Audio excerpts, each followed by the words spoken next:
Welcome to my YouTube channel students. और अगर आपने मेरे चैनल को सब्सक्राइब नहीं किया है तो आई रिक्वेस्ट यू कि आप मेरे चैनल को सब्सक्राइब कीजिए ताकि आपको लेटेस्ट अपडेट यहां पर मिल सके।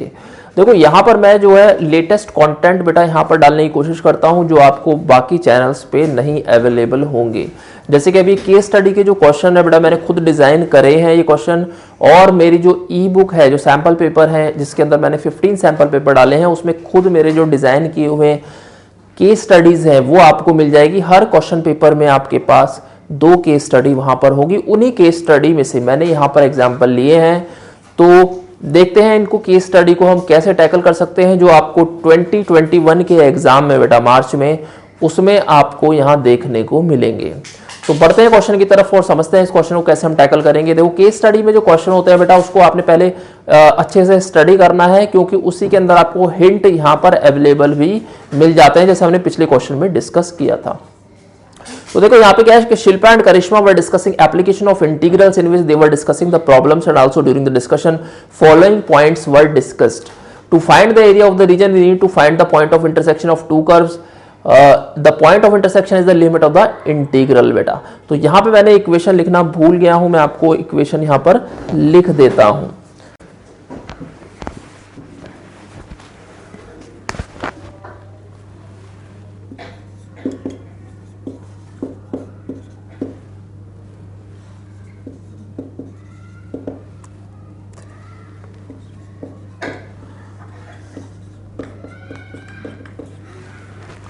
तो ये क्वेश्चन आपको बेटा मेरे ई बुक में भी अवेलेबल होगा। तो यहाँ पे देखो फर्स्ट क्वेश्चन जो है वो क्या कह रहा है। देखो फर्स्ट क्वेश्चन कह रहा है यहाँ पर जो ए पार्ट है इस क्वेश्चन का वो ये कह रहा है कि what is the point of intersection of the given curves in second quadrant. तो सेकंड क्वाड्रेंट में हमने पॉइंट ऑफ इंटरसेक्शन हमें यहाँ पर ढूंढना है। तो हम सिंपली क्या करेंगे बेटा y is equal to 3x² 4। तो y की वैल्यू उठा के यानी कि फर्स्ट जो इक्वेशन है, चलो इसको टैकल करने की कोशिश करते हैं। हम यहाँ पर बोर्ड के ऊपर इसको लिख लेते हैं पहले। तो y is equal to 3x² 4 और यहां पर क्या है हमारे पास लाइन है 3x - 2y + 12 is equal to 0 बेटा।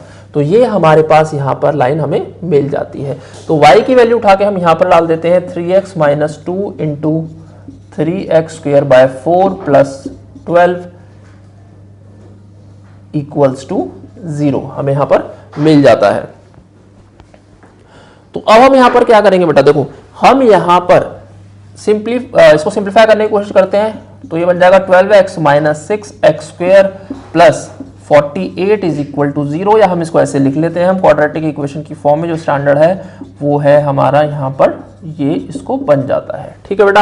अब यहाँ पे देख रहे हैं देखो 6 से पूरी इक्वेशन जो है डिवाइड हो रही है, हम सिंपली इसको डिवाइड कर देते हैं। हमें बेसिकली पॉइंट ऑफ इंटरसेक्शन से मतलब है ऑब्वियसली। तो यहाँ पर हमारे पास x² - 2x - 8 हमें यहाँ पर मिल जाता है। तो यहां पर हम इसको middle splitting the middle term -4x और +2x यहां पर कर लेते हैं। तो x² - 4x + 2x - 8 is equal to 0। तो ये हमें यहां पर मिल गया है और अब हम यहां पर फैक्टर हमें आराम से मिल जाएगा। तो एक हो गया x - 4 × x + 2 बेटा यहां पर आपको मिल जाता है। तो आपके पास 2 फैक्टर मिले, x = 4 और x = -2। अब क्योंकि देखो सेकंड क्वाड्रेंट है हमारा, तो सेकंड क्वाड्रेंट में हमें क्या होगा, x की वैल्यू क्या होगी, नेगेटिव होगी। तो x = -2 हम उसको कंसीडर कर लेते हैं और x की वैल्यू -2 अगर हम डालते हैं तो यहां पर डाल देते हैं बेटा। तो y की वैल्यू कितनी आ जाएगी हमारे पास, तो 3 × 2⁴/4 ये कैंसिल आउट हो जाता है तो 3। तो आंसर हमारा कितना आ गया बेटा, -2,3 हमें आंसर मिल जाता है जो कि ऑप्शन नंबर 4 है इस क्वेश्चन के अंदर। तो हमारा ये फर्स्ट पार्ट जो है यहाँ पर सॉल्व हो जाता है। तो बढ़ते हैं इसके बी पार्ट की तरफ कि बी पार्ट हमारा क्या क्वेश्चन है और उसको कैसे हम टैकल करेंगे। तो ये है बेटा इस क्वेश्चन का बी पार्ट। इसके अंदर पूछा गया है कि what is the point of intersection of the given curve in the first quadrant. तो हमें पता है, हमने पिछले क्वेश्चन के अंदर इसी के फर्स्ट पार्ट के अंदर हमने पॉइंट ऑफ इंटरसेक्शन इसका ढूंढा था जो कि हमारे पास आया था -2 और 4। तो 4 को हम कंसीडर करते हैं यहाँ पर और y वाले इक्वेशन के अंदर, दैट इज y = 3x²। तो y = 3x² 4 में डाल देते हैं।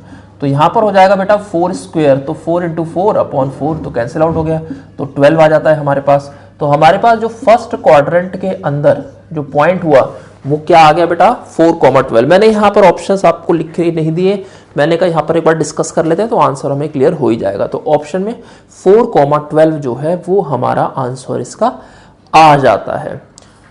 तो ये था बेटा इस क्वेश्चन का बी पार्ट, और आगे बढ़ते हैं आप सी पार्ट की तरफ। तो ये है सी पार्ट इस क्वेश्चन का बेटा। इसके अंदर देखो हम क्या लिखा हुआ है, if the coefficient of X square of the equation will become negative then the parabola will open upward, downward, rightward और लेफ्टवर्ड। ठीक है, बहुत अच्छा क्वेश्चन है। तो इसको समझते हैं, आपका कॉन्सेप्ट भी यहाँ पर क्लियर हो जाएगा जब हम ग्राफिकली इसको समझने की कोशिश करेंगे। अगर मान लो मैं आपको यहाँ पर देखो पैराबोला ड्रॉ करके दिखा देता हूँ। तो यहाँ पे देखो अगर हमारे पास ये पैराबोला है बेटा, एक पैराबोला हो गया हमारा ये वाला, एक हो गया हमारा ये वाला, और एक हो गया ओपनिंग राइटवर्ड, और ये हो जाता है ओपनिंग लेफ्टवर्ड। तो अगर हमारे पास ये चार तरीके के पैराबोला हैं, तो ये जो ओपनिंग अपवर्ड है इसके अंदर जो एक्स स्क्वायर का साइन रहता है वो पॉजिटिव होगा, इस वाले के अंदर एक्स स्क्वायर के साथ जो साइन है वो नेगेटिव होगा। यहां पर आपके पास वाई स्क्वायर के साथ जो साइन होता है बेटा वो पॉजिटिव होता है, और यहां पर वाई स्क्वायर के साथ जो साइन होता है वो आपका नेगेटिव होता है। तो इसके अंदर हम देखेंगे आंसर के हिसाब से, देखो the coefficient of X square is negative. तो अगर कोएफिशिएंट ऑफ एक्स स्क्वायर यहां पे नेगेटिव हो जाता है तो हमारे पास ये पैराबोला आता है विच इज ओपनिंग डाउनवर्ड। तो option B is the correct answer of this question. तो ये था बेटा क्वेश्चन नंबर सी इस केस स्टडी का। तो बढ़ते हैं पार्ट डी की तरफ।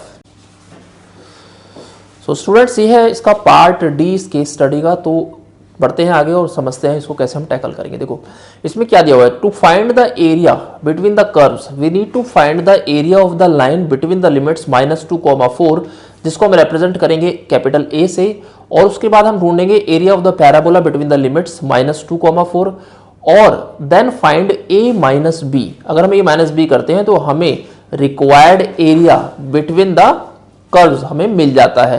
तो ये पूछ रहे हैं स्टेटमेंट ट्रू है या फॉल्स है या कांट से।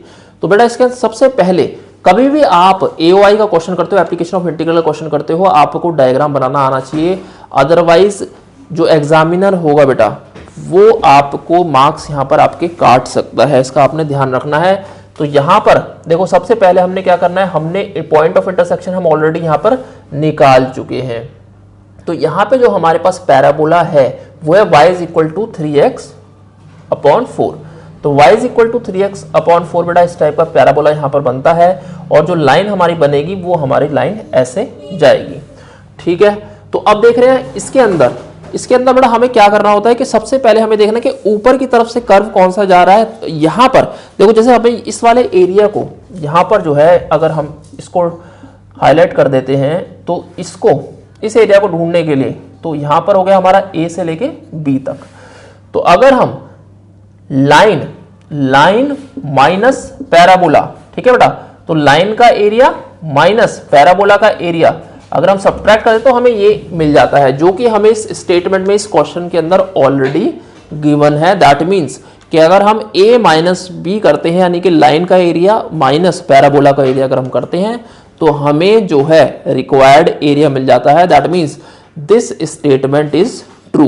तो ये हमारा पार्ट डी जो है इसकी स्टडी का सॉल्व हो जाता है। सिंपली हमें ये बताना था कि हमारा एरिया अगर हम इस मेथड को यूज करके एरिया ढूंढते हैं तो क्या ये मिलेगा हमें एरिया, नहीं मिलेगा। तो यहां पे स्टेटमेंट ट्रू है बेटा। अब हम बढ़ते हैं आगे इसके लास्ट पार्ट की तरफ, पार्ट ई की तरफ। तो ये है लास्ट पार्ट इस केस स्टडी का, जिसमें पूछा गया है कि find the area of the region included between the parabola and the line. तो यहां पे बेटा हम सारा स्टेप बाय स्टेप इस क्वेश्चन को पूरी तरीके से समझ चुके हैं कि हमने इसका एरिया कैसे ढूंढना है। अब सिंपली हमने क्या करना है, हमने सिर्फ लिमिट्स डाल के उसको सॉल्व करना है और हमारा जो है आंसर आ जाएगा, राइट। तो हम एक बार यहाँ पर डायग्राम बना देते हैं आपको समझाने के लिए। देखो जैसा हमने पीछे भी बनाया था डायग्राम, राइट। तो यहाँ पर हमारे पास क्या है, यहाँ पर हो जाता है पैराबोला और ये लाइन हो जाती है, ठीक है।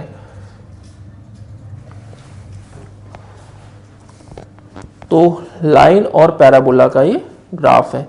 तो सिंपली बेटा हमने करना क्या है, हमने सिर्फ लिमिट डालनी है और उसको सिंप्लीफाई कर देते हैं। लिमिट हमारी जो रहेगी वो रहेगी -2 से लेके 4 तक, जैसे हमने point of intersection already discuss हम कर चुके हैं। तो हमारा जो एरिया हमें मिलता है वो देखो क्या मिलेगा, देखो इंटीग्रेशन ऑफ -2 to 4, ठीक है, -2 to 4, और ऊपर क्या है लाइन का, जो हम पिछले क्वेश्चन में हमने डिस्कस किया था। तो लाइन के लिए हमारे पास देखो 3x - 2y + 12 है, तो यहां पर हम क्या कर सकते हैं 3x - 2y + 12, तो हमें इंटीग्रेट क्या करना होगा, y = 3x + 12/2, इसको हमने यहां पर इंटीग्रेट करना है, वेरी सिंपल, ठीक है बेटा। तो y = x की फॉर्म में अपन को इसको फंक्शन को लिख देना है। तो ये आ जाएगा फर्स्ट पार्ट इसका, ठीक है। लेट अस से दिस इज a1, तो इसको हम लिख लेते हैं a1, तो ये a1 हो गया। तो अब -a2, -2 से लेके 4 तक, और y कितना है हमारे पास बेटा 3x²/4, तो इसको हम कंसीडर कर लेते हैं a2 को, राइट। तो यहां पर हमारे पास a1 और a2 आ जाता है, a1 को ढूंढेंगे और a2 में से a2 को ढूंढेंगे, तो आपस में इसको सब्ट्रैक्ट कर देंगे, तो हमारे पास जो है रिक्वायर्ड एरिया हमें यहां पर मिल जाएगा, जो कि हमने पिछले क्वेश्चन में भी किया था कि रिक्वायर्ड एरिया क्या है, इसके बीच का एरिया है हमारे पास, राइट।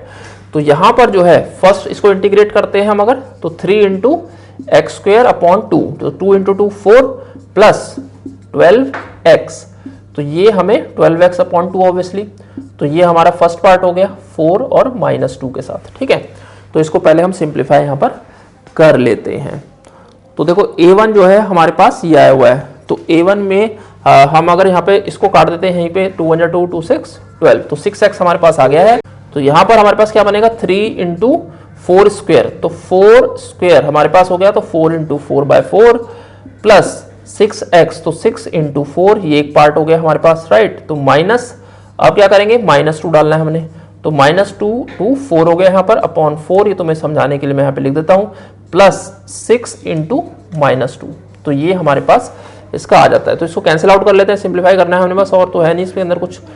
12 + 24 बेटा, -3 - 12, तो 9 बचा यहाँ पर नेगेटिव में, तो +9 यहाँ पर हो जाता है। तो ये कितना हो गया हमारे पास, ये हो गया 36 + 9 विच इज 45, आपको यहाँ मिल गया है।